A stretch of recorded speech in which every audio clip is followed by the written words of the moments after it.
My name is Gabriela Sotolaviaga. I am a professor of the history of science in the History of Science department here at Harvard, and I am interested very broadly in history of science and medicine in Latin America. So one of the pleasant surprises coming to the department was finding the deep camaraderie among the graduate students. And I've had the opportunity to speak to several of them, and what they all mention is how the older graduate students have been really wonderful about mentoring them in their first year, which can be the most difficult year for many graduate students.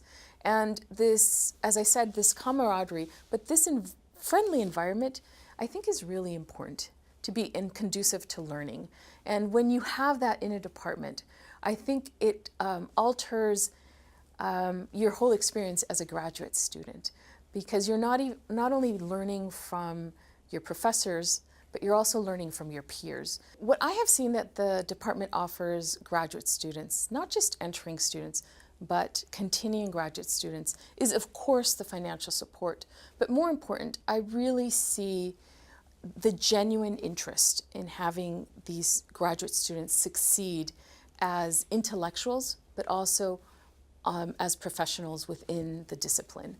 And it's really gratifying to see how much time professors give to the graduate students and how vested they are in their ability to learn the craft of writing history, of researching in archives, and really understanding how to do history of science.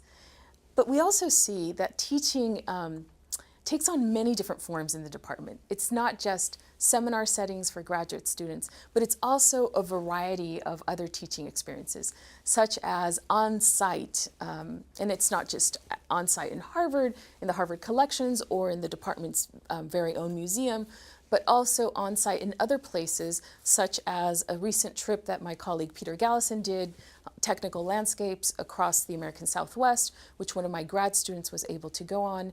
And it was the collaboration with MIT and Harvard. So what we have here in the department is this wonderful partnership with a variety of institutions within the Boston area.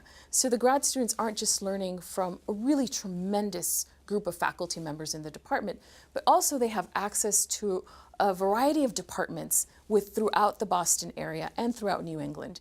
I think what I bring to the department is a genuine passion for Latin America, and now a growing interest in South Asia and its relationship with Latin America.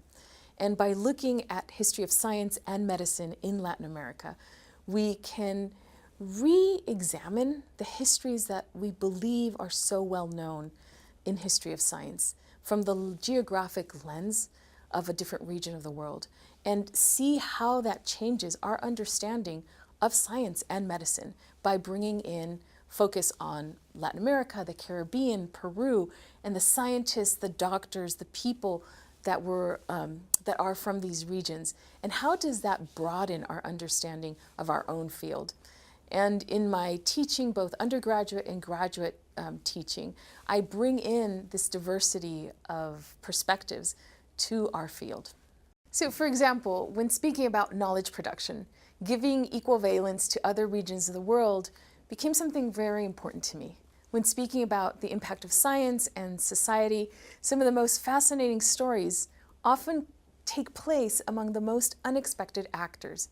So the links between unexpected actors, unexpected groups, and now links between countries, in my case, India and Mexico, that we normally do not associate with scientific exchange, became the basis of my intellectual queries.